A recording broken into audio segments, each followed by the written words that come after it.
Entrepreneurs and small business owners today need to be as smart as possible to survive. Sadly, it's not enough to be brilliant at what you do anymore. If a business is to be truly successful, you also need to have smart business sense on your side. Every business is different, yet every entrepreneur faces the same challenges. First, you got to get started, right? What's your idea? What's your support system? How much money do you have? You can have all the best ideas in the world. There are millions of entrepreneurs out there who have fantastic ideas, but how do you find the right people to help you deliver it? You're going to need to structure the team. You're going to need to hire senior people. You're going to need more investment. I think the biggest challenges as a small business were being able to scale up when we needed to onto bigger jobs for bigger clients, them having the faith in us to be able to do that. I guess if you're a small to medium-sized business owner, it's very difficult to attract big customers, great talent and capital. You're too risky and you're too illiquid, so you can't easily get in and out of your company if you're an investor. Jeremy Harbour is a globally recognised expert in mergers and acquisitions in Europe, the USA and Asia. He has investments in 12 countries, has bought and sold over 50 companies and advised around 200 more. As a small, typically under-resourced business, you can't go for the really big contracts. And because you can't go for the big contracts, you remain a small, under-resourced business. Callum Lang has built, bought and sold businesses across 2 continents. He is the author of Progressive Partnerships, The Future of Business, and is a renowned speaker at conferences on entrepreneurship, also regularly featuring on TV and in the press. So, in a nutshell, an agglomeration is bringing a group of companies that are in the same sector, but typically geographically diverse. You bring them together and you list that group of companies on the public stock exchange.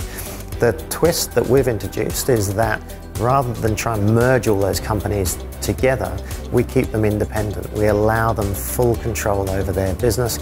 So actually, when we do an agglomeration, we have a founding group of businesses that we take through an IPO, an initial public offering, and then everybody else who joins the agglomeration after that are technically publicly listing their company through a reverse merger. And what we've done is we've translated the jargon from the banks and the big private equity firms and so on into a format and into a medium, if you like, that the normal business owner can understand. And so it's an amazing opportunity to actually bring entrepreneurs in and retain the spirit of being an entrepreneur, whilst also getting the benefits of floating and be able to reinvest that money into other ventures. The Marketing Group was the first agglomeration, founded by 4 global companies. Together they provide a 360-degree marketing service. These companies are Nice and Polite, 1990, Black Marketing and Creative Insurgents. Since then, the Marketing Group has been constantly expanding through tactical acquisitions. Initial public offering essentially is, offering part ownership of your business to the public and giving the public an opportunity to join you in the rewards of creating a successful business. An IPO can change everything for a business.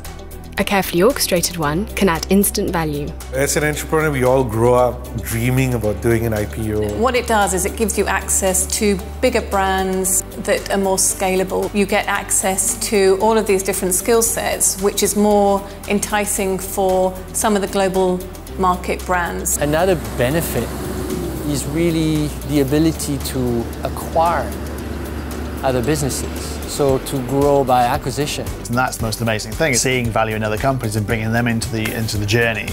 Creating a better world requires teamwork, partnerships and collaboration, for which we'll need an entire army of companies to work together in the next few decades.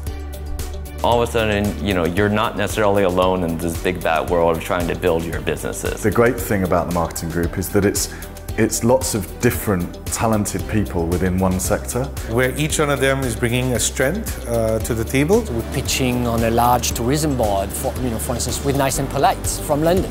It allowed me to tap into regional or global expertise should I want to go to another country quickly. You're a fresh stock of resources, both from a knowledge standpoint, both from a capital standpoint. Barriers that probably looked a lot bigger yesterday probably don't look as big today. Small businesses are often guilty of having a tunnel vision approach, focusing on the job at hand, whereas agglomeration opens your eyes to a big business approach.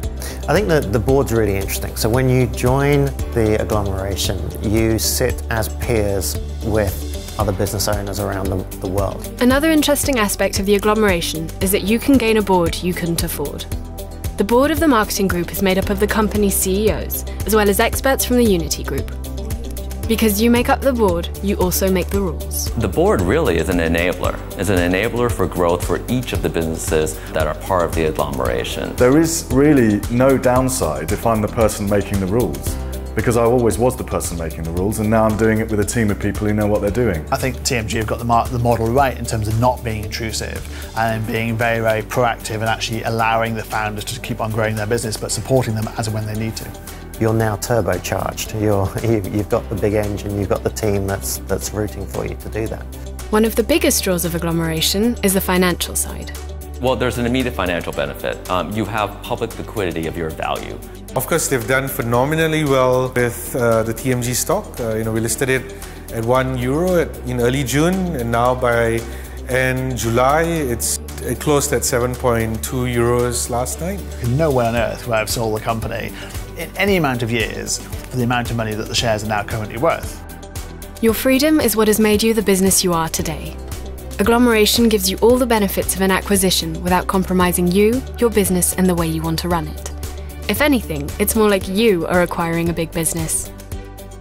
I think there's a big surprise from people that they're actually, the next morning they wake up and everything's identical. They're still in charge of their own bank account, they're still in charge of their own office, they're still in charge of recruiting their people. And then when they choose to play the PLC card, they can choose to play the PLC card. They can point to the €80 million market cap, or they can point to the geographical diversity. We have an office in Singapore. We have an office in Australia. I think the sense of autonomy with each business, that each business person can run their own business in exactly the same way they were running it prior to joining the group, is really important, because I think that makes, not only personally makes it more enjoyable, but actually makes the businesses more successful and makes the group more successful as a whole. As an entrepreneur, it's really about the impact that you make, and this just allows you to make a much bigger impact on a lot more people and have a lot more fun doing it. Entrepreneurs are great at solving problems, so give them the finance to solve problems and they'll go out and change the world.